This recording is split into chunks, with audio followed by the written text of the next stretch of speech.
Hello, my dear friends. First of all, I would like to say good morning to all of you. Today, I will tell you about verbs. That is very important things. क्योंकि देखिए ये verbs की ही मदद से हम पूरे sentence का निर्माण होता है। जैसे मैं आपको बता रहा हूँ, यदि आप चाय बनाते हो, हम ले रहे एग्जाम्पल चाय को। जैसे आप चाय बनाते हो ना, तो चाय के लिए क्या चाहिए? बेसिकली शक्कर चाहिए, पानी चाहिए और चाय पत्ती चाहिए। यदि मैं उसमें से पानी ही निकाल दूं तो क्या आप चाय बना पाओगे? पॉसिबल है नहीं ना। उस तरह ही आप सेंटेंस में से वर्ब निकाल दो ना, वर्ब, तो सेंटेंस नहीं बन पाएगा। इतना महत्वपूर्ण है। ओके, तो सीखते हैं वर्ब को। वर्ब की ही मदद से पूरी सेंटेंस का निर्माण होता है। ठीक है, जैसे आप बिना वर्ब के एक भी सेंटेंस नहीं बोल पाओगे। जैसे आप बिना पानी के चाय नहीं बना सकते ना, उसी तरह ये भी है। बिना वर्ब के आप किसी सेंटेंस को नहीं बना पाओगे। इतनी मेरी गारंटी, आप खुद बना के दिखा दो हमको बिना वर्ब्स का। ओके, अब ध्यान दीजिएगा। अब हम सीखते हैं वर्ब्स को। देखिए वर्ब्स क्या है? वर्ब्स मीन्स होता है आपका क्रियाएं। क्रियाएं क्या होती है भाई? तो क्रियाएं होती है एक्शन। वर्ब्स क्या होती है भाई? वर्ब्स को हिंदी में कहते हैं क्रियाएं। क्रियाएं क्या होती है? तो एक्शन। एक्शन कौन करता है? Action is done by noun. Noun के द्वारा एक्शन किया जाता है। कोई एक्शन क्या करता है? कोई जैसे घूमने का, जैसे मैं अभी कर रहा हूँ एक्शन पढ़ाने का, कोई पानी पीने का, हंसना, रोना, पीटना, ये सब क्या है? एक्शन है। ओके गाइज, आप देख रहे हो ये भी एक्शन है आपका। ओके, तो हम सीखते हैं वर्ब्स को। मैंने वर्ब्स क्या है? जो एक्शन होती है। वर्ब्स मतलब एक्शन, वर्ब्स मतलब एक्शन। अब आपके वर्ब होते हैं दो टाइप के।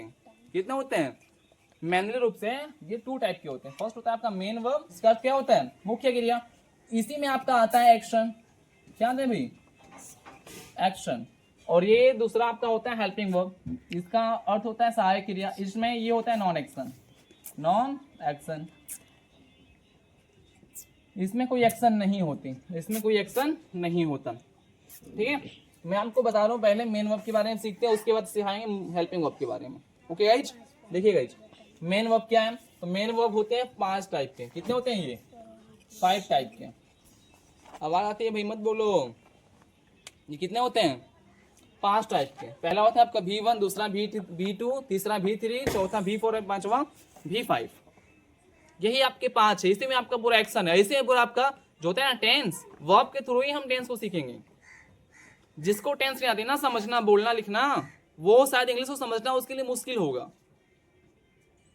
क्योंकि मैं ऑब्जर्व किया हूं कि आप टेंस के अकॉर्डिंग तो बहुत मदद मिलती है इंग्लिश में। ठीक है, इंग्लिश बोलने में, समझने में काफी हेल्प करता है टेंस। ट्रांसलेशन जिसे कहते हैं आप लोग। और ट्रांसलेशन सीखने के लिए आपको टेंस सीखना जरूरी है। तो हम सिखा रहे हैं आज टेंस। टेंस आपके इसी में पूरे सीमित हैं।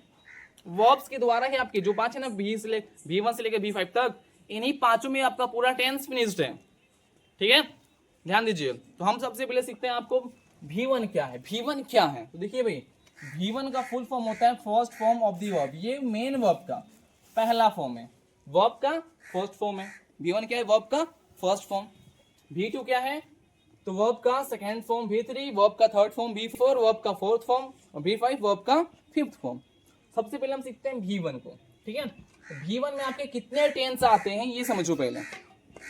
V1 क्या होता है? देखिए V1 आप कहते हो ना गो, राइट, यही आपके एक्शन है ना। गो, जाना, लिखना, पढ़ना, सुनना, ये सब क्या है? Action. These are actions, these are actions. तो हम सीखते हैं V1 में कितने टेंस आते हैं।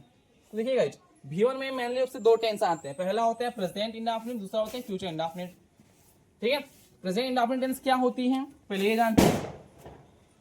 तो प्रेजेंट इंडेफिनिट टेंस में आपका होता है ना, गो मीन्स क्या होता है? जाना, राइट मीन्स लिखना, सबको पता है। गो मीन्स जाना, राइट मीन्स लिखना, प्ले मीन्स खेलना, ये सब होता है ना। तो हम सिखाते हैं इसका पहचान। हम पहले सीखते हैं प्रेजेंट इंडेफिनिट टेंस का पहचान क्या है। तो इसके लास्ट में, सेंटेंस के लास्ट में ता है, ती है, ते हैं, ता हूं, ती हूं, ते हो, यही आपके मिलते हैं। ये पहचान है, इसके रिकॉग्नाइजेशन है। It is the recognization of present indefinite tense. Okay, अब हम सीखते हैं फ्यूचर इंडेफिनिट टेंस। बस सीखते हैं इसमें इंट्रोडक्शंस। आपको एक एक टेंस में बताऊंगा अच्छे से। प्रेजेंट इंडेफिनिट टेंस का यूज क्यों करते हैं, इसकी रूल्स क्या है, इसको कैसे करते हैं, कैसे बनाते हैं, इसका यूज कहाँ किया जाता है, ये सब बताएंगे आपको एक एक करके। ठीक ठीक है। इसमें बस आपको सीखते हैं इसके वर्ब के थ्रू आप टेंस को कैसे सीखोगे वो सीखते हैं, वो मेन आपका पर्पज है। देखिए इसने आपको बताया ना मैंने इसका पहचान और फ्यूचर इंडेफिनिट टेंस का पहचान क्या है, तो इसके सेंटेंस के अंत में लास्ट में गा गी गे यही मिलते हैं बस। अब हम बात करते हैं V2 के बारे में। V1 में बस आपके 2 टेंस आते हैं, खत्म। V2 में क्या होता है, V2 में केवल एक टेंस आता है, इसलिए मैंने यहाँ पे लिखा ओनली पास्ट इंडेफिनिट टेंस, केवल पास्ट इंडेफिनिट टेंस ही आता है, इकलौता है ये V2 क्या है भाई, इकलौता है, इसमें केवल एक टेंस आता है। जैसे इसके जैसे मैंने बोला गो का सेकेंड फॉर्म क्या होता है, वेन, पता है ना आपको। राइट का V2 रोड, गो मीन्स जाना, राइट मीन्स लिखना। तो इसका हम बात करेंगे प्रेजेंट इंडेफिनिट टेंस में, तो इसका पता है क्या बनेगा सेंस, जाता है, जाती है, जाते हो, जाता हूँ, जाती हूँ, जाते हो, ये होगा। राइट मीन्स लिखता है, लिखती है, लिखते हो, लिखता हूँ, ये सब होगा सेंस। अब हम बात करें इसको प्लस फ्यूचर में, तो गो मीन्स जाएगा, जाएगी, जाएंगे। ओके। अब इस V2 में क्या होते हैं, V2 में देखो वेंट मतलब जाता था, जाती थी, जाते थे, एटसेट्रा। अब ये तो सबको इतना पहचान पर आता है, सर हमको आता ही, ये तो आता है आपको ना, लेकिन जो मैंने लिखा है नीचे वाला ये बहुत इंपॉर्टेंट है, ये आपको समझना है। ये पहचान ज्यादा काफी लोग को नहीं आती, ये रिकॉग्नाइजेशन बहुत इंपॉर्टेंट है। आ या ई ए, ये रिकॉग्नाइजेशन बहुत महत्वपूर्ण है, बहुत इंपॉर्टेंट है। ठीक है। अब सीखते हैं हम V3 क्या है, तो V3 को मैंने बताया थर्ड फॉर्म दी वर्ब का तीसरा फॉर्म है। जैसे आप देखिए गो का वेंट हुआ V3 क्या होता है, गन होता है, V3 गन। और राइट का रिटर्न। अब इसमें कितने टेंस आते हैं पहले आपको जानते हैं V3 को, ध्यान दीजिएगा। V3 को ही कहते हैं पास्ट पार्टिसिपल, और इसका मीनिंग होता है परफेक्ट। क्या होते हैं भाई, परफेक्ट। ये परफेक्ट टेंस में यूज किया जाता है। अब परफेक्ट टेंस आपके होते हैं 3, कितने होते हैं भाई, 3 होते हैं। पहला होता है आपका प्रेजेंट, दूसरा होता है पास्ट, तीसरा होता है आपके फ्यूचर। यही आपके टाइम है,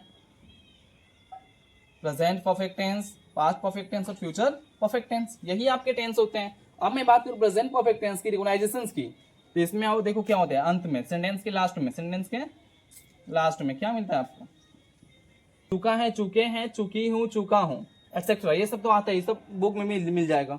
लेकिन यहाँ भी जो मेन है ना, ये मेन आपको याद रखना है। आ है, ई है, या है, ए है, ये मेन है आपके। ठीक है। अब हम बात करते हैं पास्ट परफेक्ट टेंस की, तो इसमें क्या था, बस जो है ना है को बस कन्वर्ट हो गया था थी में, देख लो हो गया ना सब में, हाँ बस। अब देखिए, हाँ बोल सकते हो कैरी ऑन। फिर मैं आपको बता रहा हूँ अब इसकी फ्यूचर परफेक्ट टेंस की, तो इसमें क्या होगा, बस था थी को बदल देंगे गागी में, चुका होगा, चुकी होगे, चुके होंगे, चुका हूँ, चुकी हूँ, चुका हूँ ना, चुका होगा, चुकी होंगी और चुके होंगे, बस यही 3 होते हैं आपके। अब बोलो सर इसका भी क्या होता है, आ था, ई थी, ये भी बदलेगा, आ होगा ना, ये नहीं होता, बस ये होगा, चुका होगा, ये आएगा। हम एक एक को सीखेंगे। फोर्थ फॉर्म क्या है, तो इसका दूसरा नेम है, आपको सो स्क्रीन दिख नहीं रहा होगा, है ना। सीखते हैं V4 को। V4 का मतलब क्या होता है, फोर्थ फॉर्म वर्ब का चौथा फॉर्म है, वर्ब का चौथा फॉर्म। ये जो गो है ना, ये V1 का V4 क्या बनता है, बस ING जोड़ना है, प्लस इसमें V1 में हमको ING जोड़े तो बन जाएगा V4। ठीक है।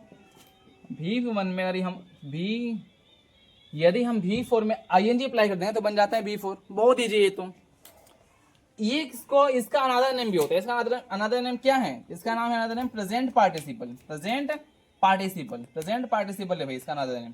और प्रेजेंट पार्टिसिपल कहाँ यूज करते हैं, तो कंटिन्यूअस टेंस में जो आपके होते हैं 3, present, past and future. Present, past and future, present continuous tense, past continuous tense and present continuous tense, past continuous tense and present and future continuous tense. फिर मैं बात कर रहा हूं आपको प्रेजेंट कंटिन्यूअस टेंस की पहचान के बारे में। इसका होता है कि सेंटेंस के लास्ट में रहा है, रही है, रहे हो, रहा हूं, इसमें क्या होगा, बस था थी बदलना है, रहा था, रही थी, रहे थे, रहा था, ये रहा था, रही थी, रहा था, रही थी, रहे थे, इसमें क्या होगा, रहा होगा, रही होगी, रही होंगे, बस यही आपके रिकॉग्नाइजेशंस। बाकी आपको सिखाएंगे एक एक करके। अब आते हैं हेल्पिंग वर्ब में। तो हेल्पिंग वर्ब क्या होता है, इसमें जो होता है ना, इसमें कोई एक्शन नहीं होता। जैसे आपके इसमें होते हैं इज, पढ़े ना आप लोग, इज एम आर, हाँ वाज वर, अभी पढ़ा आपने, हाँ हैज हैव,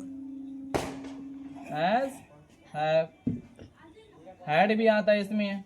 ये सब क्या है आपके हेल्पिंग वर्ब, इसमें कोई एक्शन नहीं होता। ओके, विल शैल, बहुत इजी है ये सब, इसमें कोई एक्शन नहीं आता। इसको भी हम एक डेडिकेटेड वीडियो मैंने बनाया इन सब पे, इजी मार्क के ऊपर बनाया ना मैंने, इसमें बनाया है, इसमें इस सब के मैंने एक डेडिकेटेड वीडियो बनाया है, आप उनको देख सकते हैं।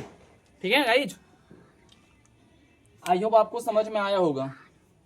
अब एक बचा आपका V5, भूल गए हम, V5 बचा, क्या बचा है भाई आपका V5, यहाँ आप लिख रहे हैं V5।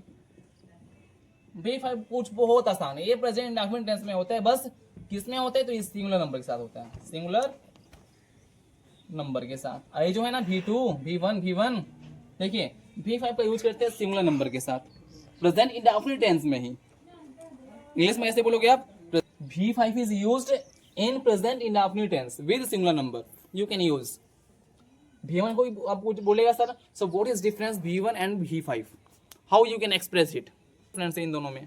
देखिए छोटा सा डिफरेंस है, जैसे मैं आपको बता रहा हूँ कि V1 यूज कहाँ किया था, मैं आपको बता रहा हूँ V1 is used in present indefinite tense with plural person के साथ, विद प्लूरल पर्सन, मतलब कि V1 का यूज करते हैं प्रेजेंट इंडेफिनिट टेंस में प्लूरल पर्सन के साथ। और V5 में कहाँ यूज करते हैं, तो V5 is used in present indefinite tense with singular person. इसका मतलब कि सिंगुलर पर्सन के साथ आप हम क्या यूज करते हैं V5 का, बहुत ईजी है ये। ठीक है,